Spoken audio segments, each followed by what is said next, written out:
হজরত উমর রাজিয়াল্লাহ তাআলা আনহুর ইসলাম গ্রহণের কাহিনী। হজরত উমর রাজিয়াল্লাহ তাআলা আনহু, যাহার পবিত্র নামে আজও সারা বিশ্বের মুসলমান গণগর্ববোধ করিয়া থাকেন। দীর্ঘ 1400 বছর পরেও যাহার নাম শুনিলে কাফেরদের হৃদয় কঁপ উপস্থিত হয়, সেই হজরত উমর রাজিয়াল্লাহ তাআলা আনহুর ইসলাম গ্রহণের পূর্বে মুসলমান দিগকে উৎপীড়ন করিতেও অদ্বিতীয় ব্যক্তি ছিলেন। এমনকি হুজুরে পাক সাল্লাল্লাহু আলাইহি সাল্লামকে কতল করার জন্য তাহার চেষ্টার কোনো ত্রুটি ছিল না। একদিন কাফিরগণ পরামর্শ সভায় প্রস্তাব করিল, এমন কে আছে যে মুহাম্মদের মাথা আনিয়া দিতে পারে? উমর রাজিয়াল্লাহ তাআলা আনহু দাঁড়াইয়া বলিলেন, আমি পারিব। সকলই এক বাক্য বলিয়া উঠিল, হ্যাঁ, তোমার দ্বারাই উহা সম্ভব।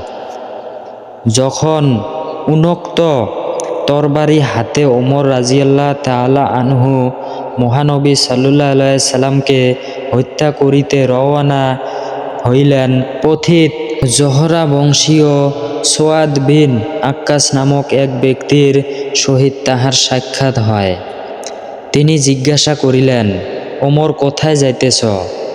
উত্তরে বলিলেন, মুহাম্মদকে হত্যা করিতে যাইতেছি। সায়াদ বলিল, তবে কি বনি হাশেম, জোহরা এবং বনি আবেদ মান্নাফ নিশ্চুপ হইয়া বসিয়া থাকিবে?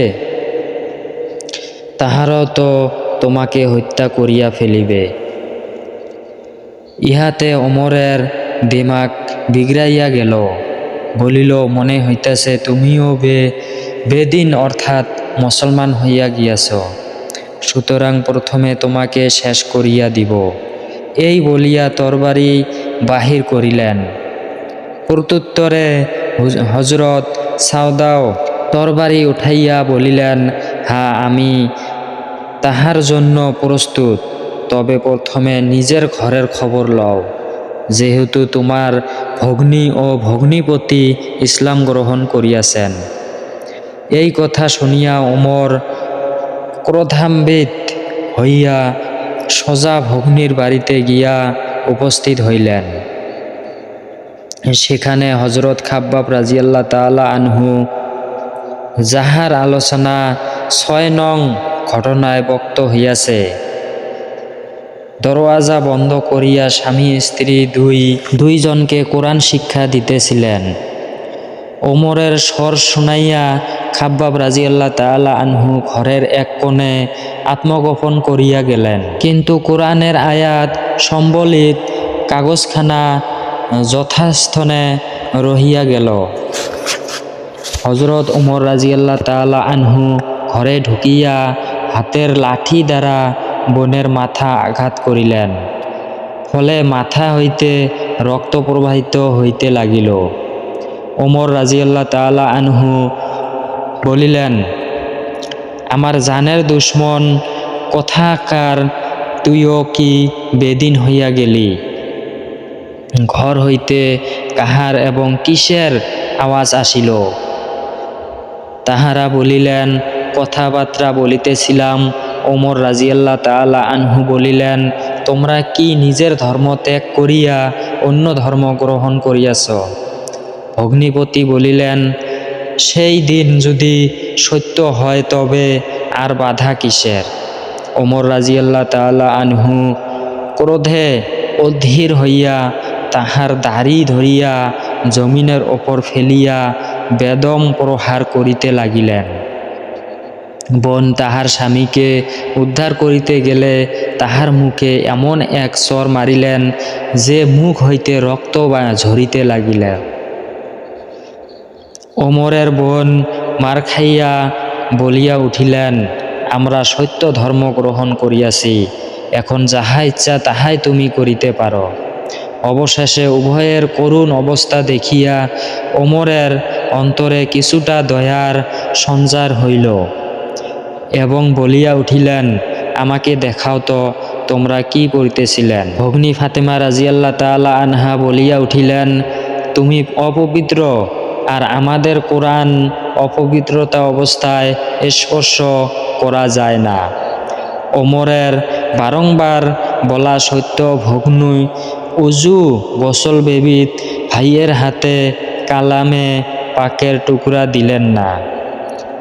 ও তারপর ওমর রাজিয়াল্লাহ তাআলা আনহু গোসল করিলেন এবং সহিফাখানা হাতে লইয়া পড়িতে আরম্ভ করিলেন। উহাতে সূরায়ে তোহা লিখিত ছিল। যখন এই আয়াত পর্যন্ত আসিল, সত্যি সত্যই আমি আল্লাহ, আমি ব্যতীত আর কোনো মাবুদ নাই, সুতরাং তোমরা আমারই উপাসনা করো এবং আমার স্মরণের উদ্দেশ্য নামাজ কায়েম করো। এই আয়াত পাঠ করা মাত্রই মানসপটে এক অপরূপ শঙ্কার অনুভূত হইল।